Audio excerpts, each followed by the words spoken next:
We want to welcome you to the Pantheon of M. I am Ray, I'm Evie. and today we're going to be reviewing the What If series. All throughout this year, we'll be reviewing one of the episodes Mhm. of the What If series, season one. The first episode we're reviewing is What If Captain Carter was the first Avenger, meaning Peggy Carter. What if she got the super soldier serum, rather than Steve Rogers? You used to read the What If comic books back in the day. Long time ago. Yep. Yeah. So this kind of the reason why they did the What If series, and for those who are unfamiliar with the uh, comic books, whether it's DC or Marvel, they're very structured and stringent on story. So we're meaning that if there's an event that happens in, let's say, Spider-Man or the Hulk, whatever happens in that story has to hold true everywhere else. It has to be canon and has to fit in with the storyline of that. Mhm. That's why they have this crossovers and what have you, right? But even though you do that, it kind of handcuffs the creative team, the writers and the illustrators, because they can't do whatever story they want to do. So this Right. what if series was designed to release the pressure gauge, if you will, to allow the writers to play with the character to come up with something new and original Mhm. that wasn't canon. So the idea of this was to give them some creative leeway. It was a little kind of like an Mhm. Elseworld story, and so that's what that was done. And in this case, uh, Peggy Carter, the day that Steve Rogers was going to become uh, Captain America, Peggy Carter left the room. So the thing that she did was she decided to stay in during the process Mhm. before the accident of the Germans trying to blow up the lab and sabotage the whole thing. Right. Yeah.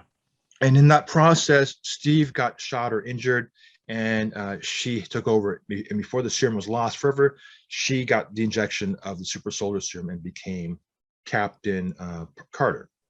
So that's where Right. we go, right?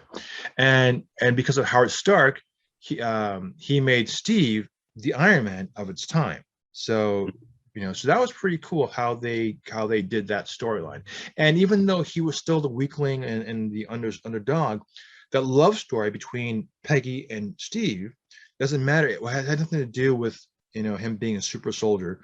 It was just a true love story between these two people, regardless of who they were. That these are like destined lovers to be. So I like the idea personally of how uh, he never changed and she did, yet their bond remained the same. That was pretty cool. What were your thoughts? Um, my thoughts, yeah, that whole thing. I didn't believe, I thought it was really well done. Mhm. Special effects were good.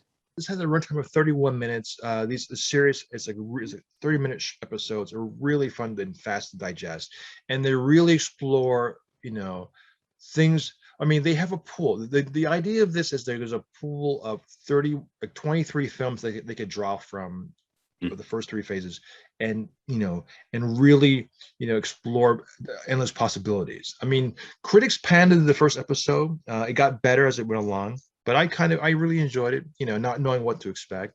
The butterfly effect, because like that's what if is. It's like if you go back in time, you do one thing, and then the outcome of everything else becomes completely different. And no matter how many times you go back to it, you can't recreate the exact same scenarios. Like it's the chaos effect, right? Right. Right. So uh, this series explores that concept, whereas like you do that one little thing, Mhm.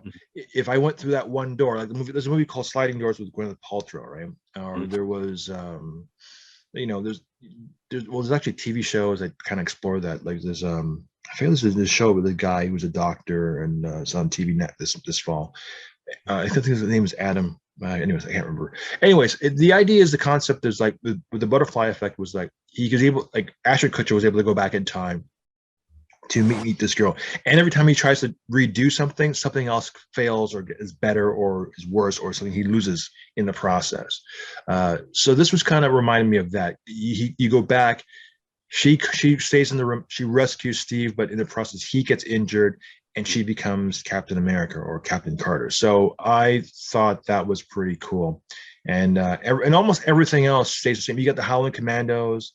You've got all the characters that you're familiar with from watching either Agent Carter or watching the Marvel MCU.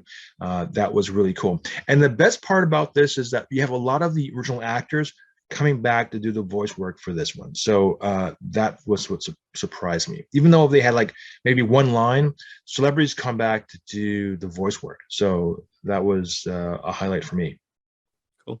Awesome. And if you're a fan of Peggy Carter, this was something to get you excited for, because it was Haley Atwell reprising that character that was lost only after 2 seasons, and her character was killed off. Was it in Civil War? Yeah, Civil War, right?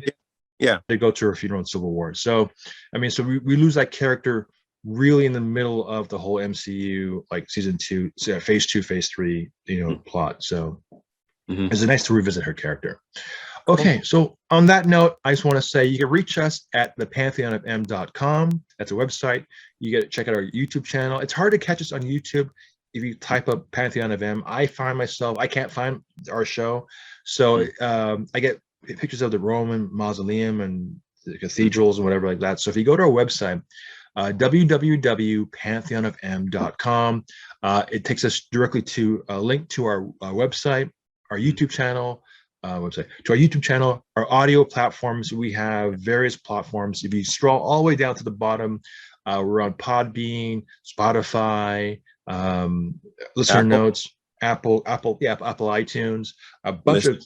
Sorry, go ahead. Listen Notes. Yeah, and of course I tend to do a weekly blog. I may not do a blog for the What If series. Okay. But I'll probably do something else, like maybe an author. I'll do a write-up on that. But yeah, check it out. We have something there for everybody, audio as well as video. And my